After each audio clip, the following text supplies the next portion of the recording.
Bon, ma première question est à la fois simple mais très vaste. C'est quoi l'histoire locale? Dans le fond, qu'est-ce que ça mange en hiver? À quoi ça ressemble? Comment ça peut être différent d'autres choses?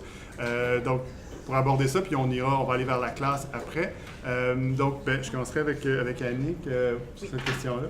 On peut supposer que l'histoire locale est cette partie de l'histoire qui, elle, ne sera pas considérée en fait dans sa globalité, ni dans son universalité, mais dans sa spécificité. Donc, l'histoire locale s'intéresserait à un groupe social singulier, à une activité humaine singulière, et non à l'ensemble, en fait, des faits ou des événements de l'humanité. Mais dire ça, c'est un peu réducteur aussi. On dit, est-ce qu'on va s'intéresser à un personnage historique? Est-ce qu'on va s'intéresser à un élément spécifique? C'est l'optique, au fond, dans laquelle l'histoire va être abordée.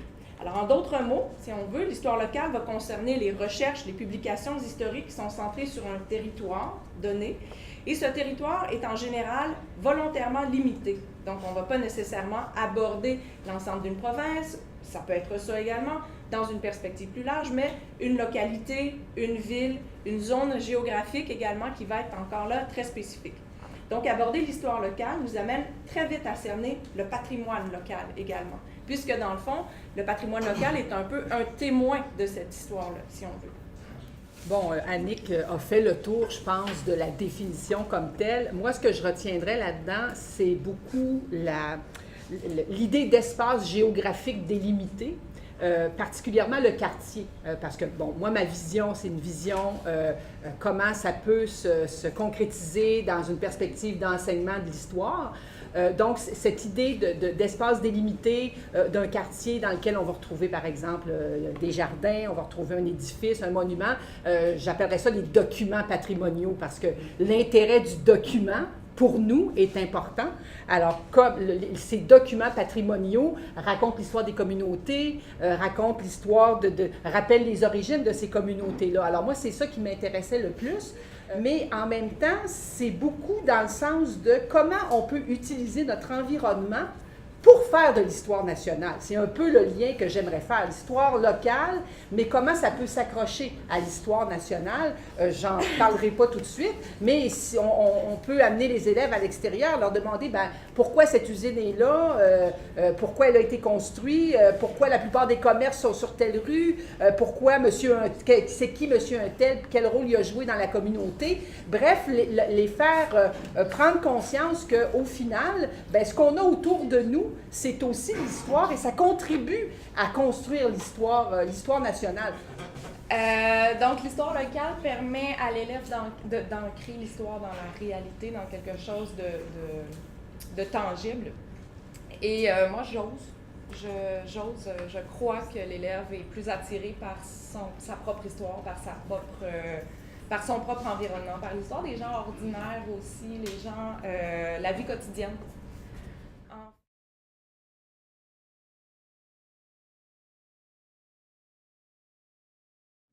Sur lequel vous voulez réagir?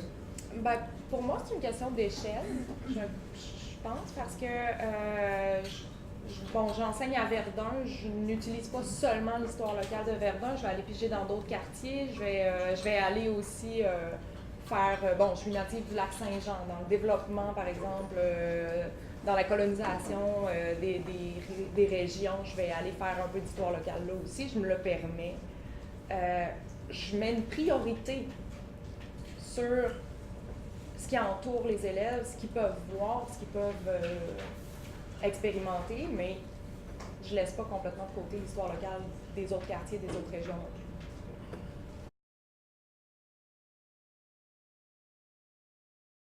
Ici, moi, j'ai regardé la précision des connaissances. D'ailleurs, on vous en a distribué une copie pour être sûr que tout le monde en aurait une. J'ai pris la précision des connaissances et je me suis dit à quoi on peut accrocher un élément d'histoire locale en fonction des éléments du programme. Alors, deux exemples là, comme évidents, mais qui pourraient être utilisés. Par exemple, la Grande Dépression, qui est une des connaissances, mon lieu de travail est tout près du jardin botanique. Alors, c'est sûr que Grande Dépression versus jardin botanique, ça se marie très, très bien avec l'histoire locale. Autre exemple, mon lieu de travail est tout près des Chopingus. Comment la Seconde Guerre mondiale et la deuxième phase d'industrialisation peuvent être associées à l'existence des Shop Angus. Au fond, les Shop Angus, c'est la naissance du quartier Rosemont. Alors, comment est-ce qu'on peut, à mon avis encore, arrimer ces deux connaissances-là, deuxième phase d'industrialisation, Seconde Guerre mondiale, avec ça? À la limite, on pourrait parler de milieu urbain, santé publique, fondation de l'hôpital Sainte-Justine au début du 20e siècle. Sky is the limit, disent les Anglais, mais c'est pas mal ça. On peut aller chercher toutes sortes d'événements locaux en lien avec nos thèmes plus nationaux dans le programme. Voilà.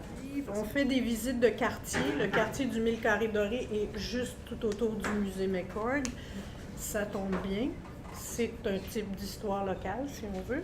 Et on a développé aussi une visite sur le quartier Milton Park, qui est aussi à proximité du musée et qui nous a permis de parler d'une époque où un quartier patrimonial a été mis en danger d'être rasé pour construire des tours d'habitation et que par un mouvement citoyen, le quartier a été en grande partie sauvé. Et donc, je vais remercier Annick, Dominique, Diane et Patricia d'avoir accepté de participer.